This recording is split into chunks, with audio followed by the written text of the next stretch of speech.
Assalamualaikum warahmatullahi wabarakatuh. Perkenalkan, nama saya Gema Sulfatli, NIM 18233040 dari jurusan Manajemen Pajak. Baiklah, di sini saya ingin melengkapi ujian simulasi perpajakan, yaitu tentang presentasi konsep simulasi perpajakan dan brosur simulasi perpajakan. Baiklah, kita masuk kepada bagian yang pertama, yaitu konsep simulasi perpajakan.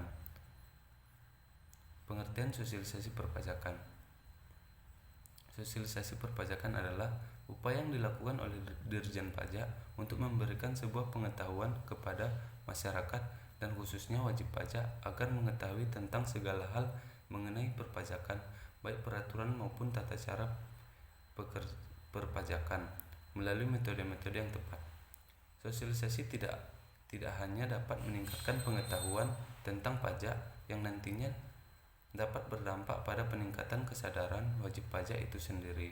Namun, sosialisasi perpajakan diharapkan dapat meningkatkan kepatuhan wajib pajak sehingga jumlah penerimaan pajak dapat bertambah sesuai target.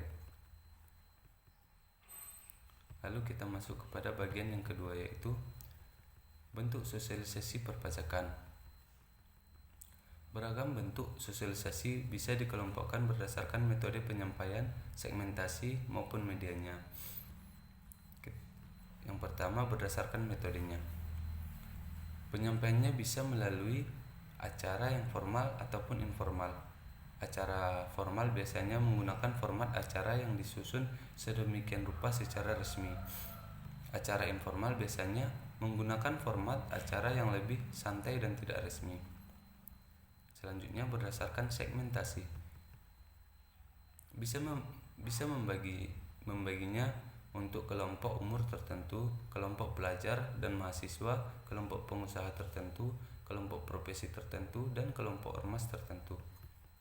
Lalu yang terakhir, berdasarkan media yang dipakai. Sosialisasi dapat dilakukan melalui media elektronik dan media cetak, misalnya dilakukan dengan talkshow di radio atau televisi, membuat opini, ulasan, dan rubrik tanya jawab di koran, tabloid, atau majalah. Iklan pajak juga mempunyai pengaruh dampak positif terhadap meningkatnya kepatuhan wajib pajak.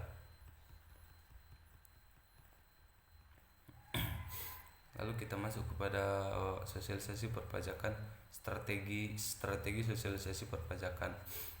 Yang pertama, publikasi merupakan aktivitas publikasi yang dilakukan melalui komunikasi baik media cetak seperti surat kabar, majalah, dan lain-lain. Yang kedua, kegiatan atau event. Institusi pajak dapat melibatkan diri pada penyelenggaraan aktivitas tertentu yang dihubungkan dengan program peningkatan kesadaran masyarakat akan membayar pajak pada momen-momen tertentu. Lalu selanjutnya, pemberitaan atau news.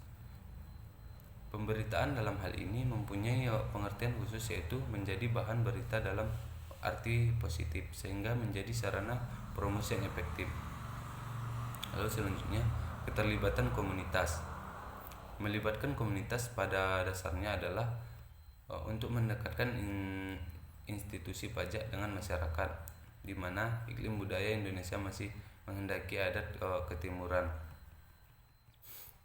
Lalu yang ketiga, kita masuk kepada konsep simulasi perpajakan.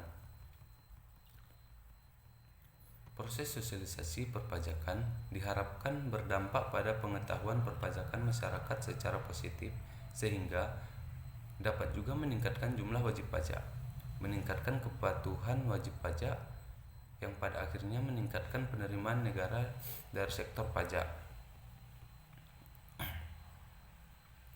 Pengetahuan perpajakan digunakan oleh wajib pajak sebagai informasi pajak dalam melakukan tindakan perpajakan.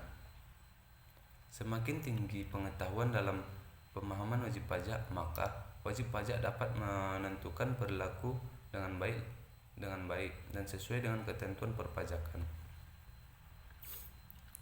Lalu kita masuk kepada perencanaan brosur sosialisasi perpajakan. Perancangan adalah suatu kreasi untuk mendapatkan suatu hasil akhir dengan mengambil suatu tindakan yang jelas, atau suatu kreasi atas sesuatu yang mempunyai kenyataan fisik. Lalu pengertian brosur. Brosur adalah salah satu media yang digunakan untuk mengirimkan promosi. Jadi, perencanaan brosur perencanaan brosur sosialisasi perpajakan adalah suatu cara untuk mengkreasikan hasil dari media yang digunakan untuk mengambil tindakan dalam menyampaikan informasi penting. Baiklah, sekian presentasi dari saya. Salah dan janggalnya mohon dimaafkan. Assalamualaikum warahmatullahi wabarakatuh.